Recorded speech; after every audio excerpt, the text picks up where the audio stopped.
Olá, ouvintes da PAN, vamos para mais um resumo da semana, um oferecimento dos meus patronos, www.rodrigoconstantino.com.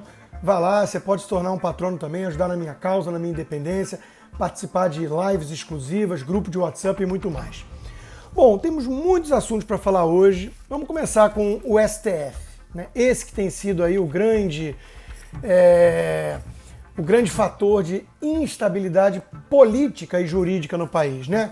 Sai Dias Toffoli, e já vai tarde da presidência, e entra Luiz Fux. O que esperar disso, né? Muito pouca mudança. Essa que é a verdade. O presidente do Supremo Tribunal Federal não tem uma hierarquia de comando, ele tem coordenações, pautas e tudo, mas cada ministro ali é um Supremo à parte, né? Até porque tomam decisões monocráticas. E ontem mesmo, na posse de Luiz Fux, meio que para roubar a cena, eis que Lewandowski resolve então, na canetada, validar em caráter liminar, temporário, a medida do TSE, que sequer deveria existir, né? Uma jabuticaba brasileira, a questão da divisão igualitária de recursos dentro dos partidos entre brancos e negros, né? Então, olha só o que a gente tem no Supremo Tribunal Federal. O Barroso, há pouco tempo atrás, não vamos esquecer, disse que precisava empurrar a história em direção à justiça racial, seja lá o que se entende por isso, né? Então esse é o Supremo que temos. O próprio Luiz Fux, que parece menos pior do que a turma ali, né? Mas foi apontado pela Dilma, então não pode ser muito melhor. Mas o próprio Luiz Fux defende o inquérito de fake news, né, que é uma arbitrariedade ímpar. E aí eles fazem todos os discursos ali, né, de não vai tolerar ataques ao Supremo e os poderes não podem ser subservientes uns aos outros. Pois é, né? Ataque ao Supremo significa o quê? Ataque com coquetel Molotov, terrorismo, porque aí realmente não pode tolerar. Agora, crítica, né? Porque o que temos aí no inquérito de fake news é isso. Críticas que não são toleradas e que levam à prisão até de jornalista. O jornalista, por falar nisso, Pedro Doria, do Jornal Globo, saiu em defesa do Celso de Mello, né, ironizando, que antidemocrata, onde já se viu tratar o excelentíssimo senhor presidente da República como se fosse um cidadão como outro qualquer. Não, é exatamente isso que os ministros do Supremo não fazem. O mesmo Celso de Mello, é bom refrescar a memória do senhor Pedro Doria, né, tratou o excelentíssimo senhor presidente da República há pouco tempo atrás como se fosse um nazista.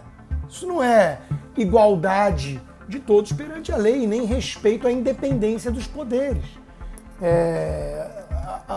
O Marco Aurélio Mello, né, que também tem sido até muito melhor que a média, aí, tem tido uns votos dissidentes, isolados, interessantes em defesa do Estado Democrático de Direito, mas ele também falou que instou o presidente da República a combater as desigualdades. Isso é politização do Poder Judiciário, daqueles que deveriam ser os guardiões da Constituição. A única desigualdade que deveria incomodar um ministro do Supremo é a desigualdade perante as leis. E eles são os primeiros, né, a conceder tantos privilégios, benefícios aos companheiros políticos, que são tratados como distintos dos réis mortais, do resto da população. Eu não falo só das regalias previstas em lei, que são absurdas, o foro privilegiado e tudo mais. Mas eu digo, por exemplo, quando rasgaram a Constituição para preservar direito político da Dilma, que tinha acabado de sofrer o impeachment. Isso sim é a desigualdade que deveria incomodar ministros do Supremo, juízes da mais alta corte do país, que nem juízes são, né? Porque no Brasil não precisa. Então o Supremo Tribunal Federal continua com sua lacração, com seu discurso politizado e alfinetando o presidente da República e recebendo aplausos de jornalistas, né? Enquanto que, na verdade, a verdadeira ameaça vem do Supremo, que trata o Poder Executivo e muitas vezes o próprio Poder Legislativo como subserviente, né? Os Supremo pavões ativistas querem legislar e querem até mesmo governar sem voto. Isso é que é o grande problema da desigualdade e da falta de harmonia entre os poderes, que na verdade é falta de independência, que é o que importa, né? Então tá tudo invertido, tá tudo trocado, e hoje tem uma revista aí mostrando a delação do Marcelo Odebrecht, justamente uma vez mais tiveram acesso, né, à delação mostrando que o Dias Toffoli deve a muita explicação. E não é só preço de lagosta e tudo mais, não. Explicação mais grave, denúncias muito mais sérias pairando sobre alguns ministros do Supremo. Mas vamos voltar à questão racial, né? Eu tenho um sonho, assim como Martin Luther King Jr., eu também tenho um sonho. Viver num país, num mundo, né, em que as pessoas sejam julgadas pelo seu caráter e não pela cor da sua pele. O quão distante estamos desse sonho? Cada vez mais esses progressistas, com camaradas, com companheiros na Suprema Corte, né, apostam na segregação racial, tentando dividir o povo, ainda mais um povo brasileiro, como brasileiro, misturado, miscigenado, como destacou o presidente na fala de 7 de setembro, né? 40% se considera pardo, e esse povo, essa turma progressista, insiste em dividir de forma binária entre pretos e brancos, né? E a nova investida do TSE é essa aí, né? Com a ajuda do Lewandowski para antecipar e valendo já então nessas eleições municipais, o que é mais excrescência ainda, né? Os líderes dos movimentos raciais festejaram, óbvio, né? Essa liminar concedida pelo Lewandowski, que é resultado de uma batalha do advogado Irapuan Santana, de onde? Da ONG Educafro, daquela do Frei Davi. Frei Davi, eu convido todos vocês a darem uma checada no Google, ele é um claro pardo, um representante dos 40% da população brasileira. Ele tem a pele clarinha, as feições típicas, né, de uma mistura. Não é um ícone da imagem que vem à mente quando se fala o povo negro brasileiro. Só que ele acha que é o porta-voz exclusivo, monopolista, de todos os milhões de negros e pardos no Brasil. E aí ele mistura, quando interessa, negro com pardo, na estatística, né, para fazer malabarismo e pintar um quadro que não é o quadro verdadeiro. Então, essa turma não está preocupada com os negros de fato, né? Porque tem negro conservador, como por exemplo o secretário da Fundação Palmares, o Sérgio Camargo, que esse é execrado pelos movimentos negros porque ele também rejeita e rechaça esse vitimismo e essa coletivização com base no conceito de raça. Então ele é inimigo desses negros. Então os movimentos negros não estão preocupados com os negros, estão preocupados com certos negros. Quais? Aqueles de esquerda, que vão ter que ocupar esses espaços, né, dessa forma arbitrária, imposta de cima para baixo na canetada. Veja, essa decisão esdrúxula, né, com ela o Brasil dá mais um passo aí para a instalação definitiva de uma espécie de tribunal racial no país. E não é difícil entender por quê, né? Afinal de contas, nós temos dois critérios apenas. A autodeclaração subjetiva, eu sou ou não sou negro, né? Num país, repito, onde 40% rejeita isso e se diz parda, né? Ou vamos ter que criar alguma banca avaliadora, que nem nas universidades já está acontecendo. Você tem que ver alguém julgar lá uma banca para ver se passa ou não passa por negro num país tão miscigenado e misturado como o nosso, né? É mexendo no sistema por dentro que a gente vai conseguir reformas estruturantes que possam penalizar a discriminação racial dentro dos partidos, como se existisse isso de fato. Como se a diferença na quantidade de políticos ou candidatos em relação a esse critério específico dentro da demografia brasileira, dentro da divisão da sociedade, fosse prova de que o fator é racial, é racismo. Sendo que isso é balela, é que nem um argumento feminista, né? Por que tem menos mulher nas áreas de exatas? Ou menos mulher CEO? É por causa do racismo, do machismo? Não, então por que tem 90% de homem na população carcerária? Por que tem 99,9999% de homem trabalhando em mina de carvão? É porque as mulheres são alvos de preconceito? Claro que não, né? E nenhuma feminista defende maior igualdade, meio a meio, né, nessas áreas. Por que será? Por que será, né? Olha, resta constatar o óbvio, né? A ideia dessa turma é eleger negros de esquerda, que vão ocupar esses espaços, que aplaudem as cotas raciais. Alguém como o Sérgio Camargo, repito, não é parte da vitória dos movimentos raciais. Ele está ocupando um cargo importante, cultural. Por quê? Porque ele escreveu coisas como essa. O sistema de cotas raciais será revisado em 2022, quando completa 10 anos. É fundamental que a sociedade pressione pela substituição por cota social.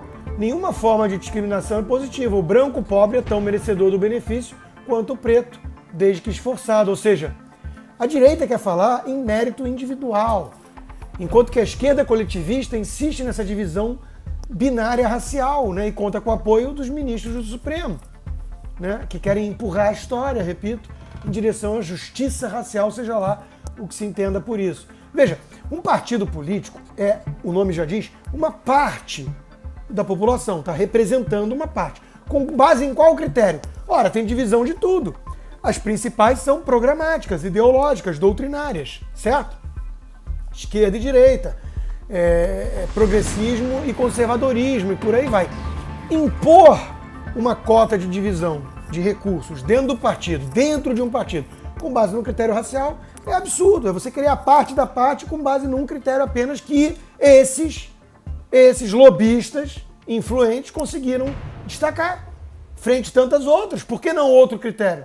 Por que não, por exemplo, a altura? Por que não a gordura? Tem que ter uma cota de divisão igual entre gordos e magros. Por quê? Qual é o critério e quem define? Né?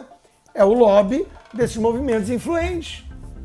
Então tudo isso é absurdo. O que os coletivistas fazem é selecionar uma característica qualquer, como a raça, né, ou o sexo, no caso das feministas, lembrando que sexo para as feministas e progressistas é algo subjetivo. Se eu amanhã me sentir mulher, eu sou mulher. Então já começa aí toda uma série de problemas e incoerências no raciocínio deles, mas eles determinam que essa única característica que eles separaram de forma arbitrária é a única que importa no indivíduo. Nada mais importa. Né? Eles querem uma divisão do Congresso em linha com a sociedade com base nesse critério. Faz algum sentido isso? Não. Sabe o que tem pouco no Congresso? E, sem dúvida, não está bem representando a sociedade? Gente honesta. Ou então, sabe o que mais? Conservador. Porque o povo brasileiro é um povo conservador e o Congresso é um Congresso progressista. Como é que fica isso? Né?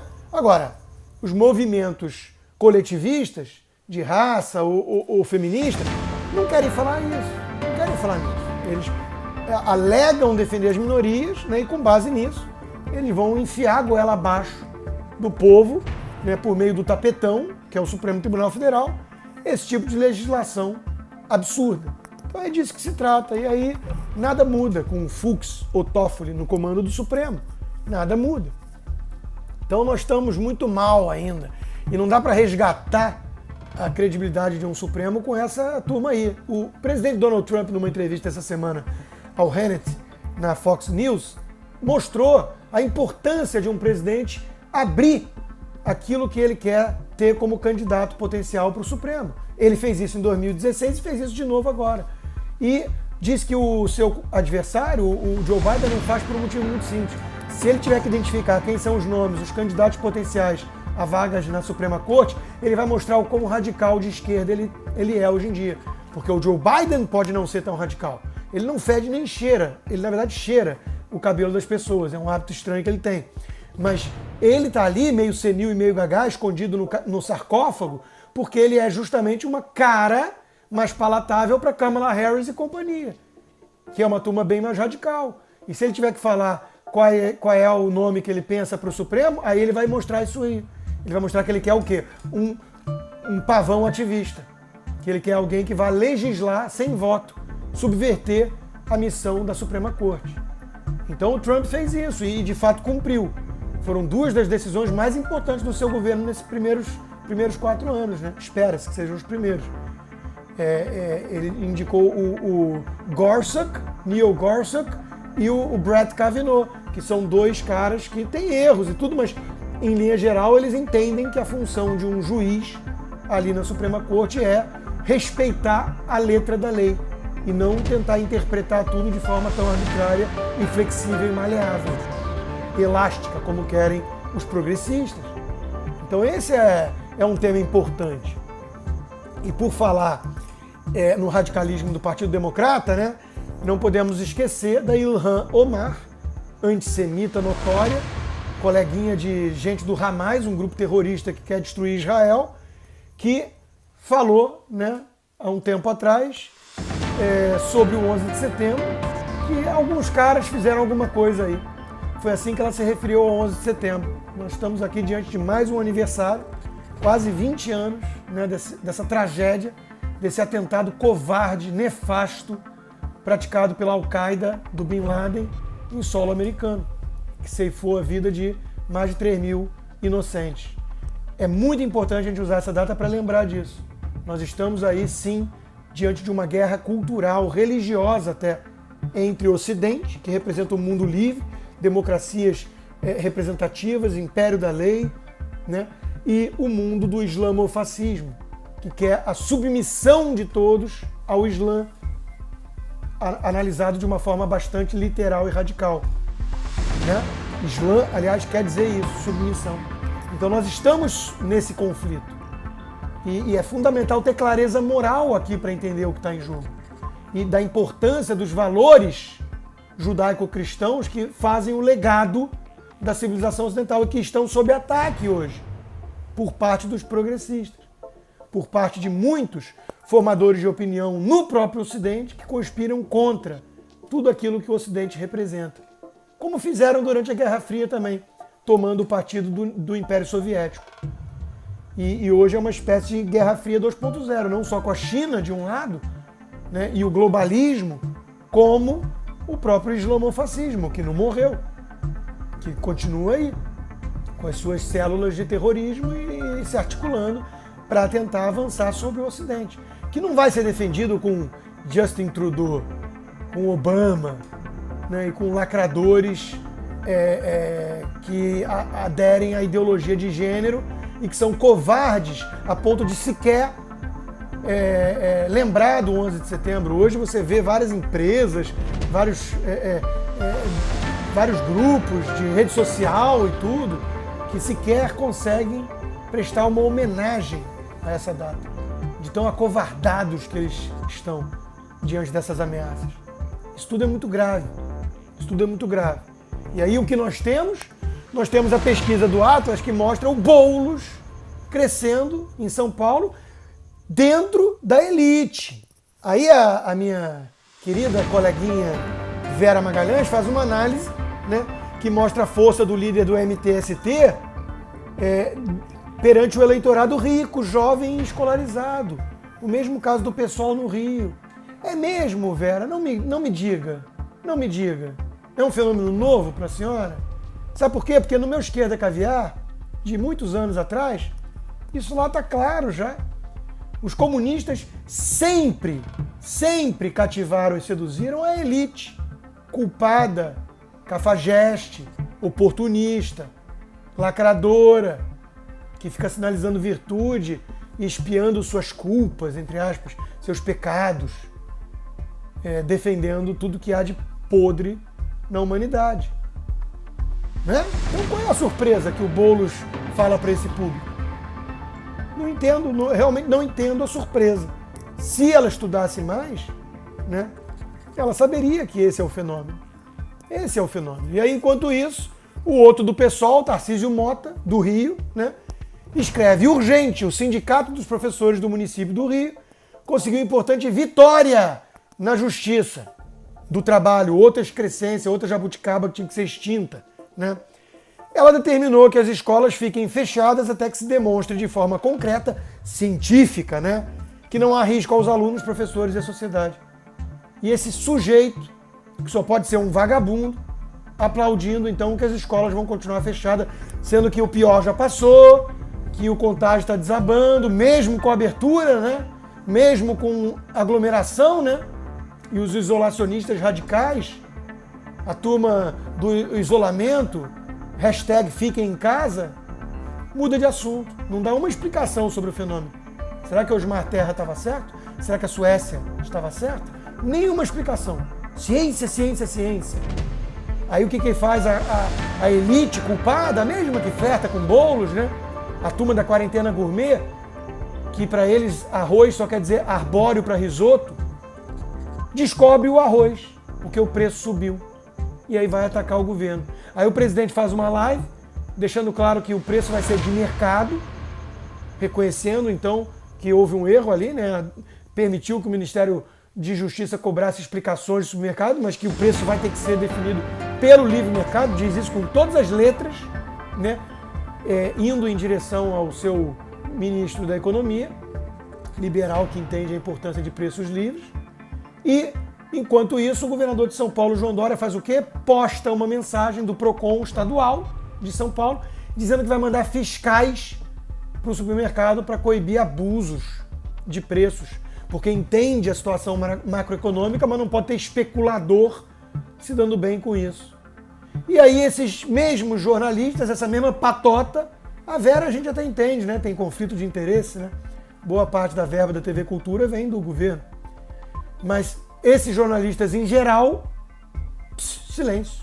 A análise deles não inclui o sensacionalismo e a demagogia do governador de São Paulo, só do flerte populista do Bolsonaro, que no dia seguinte, repito, foi lá de forma enfática frisar que o preço tem que ser livre, sim. Isso mostra que no Brasil não importa o que é dito e o que é feito, só quem diz e quem faz. Se for o Bolsonaro, a mídia, parte da mídia vai sempre analisar, entre aspas, contra. Se for um da patota do selo azul, se for um tucano, se for um queridinho da turma, da hashtag Fique em Casa, da quarentena gourmet, se for alguma Moretti ou Mandetta, aí duplo padrão, hipocrisia e por aí vai. Aliás, a pandemia acabou mesmo, né? Porque a turma redescobriu até mesmo incêndios na Amazônia, mas não incêndio na Califórnia. Isso eles passam batido.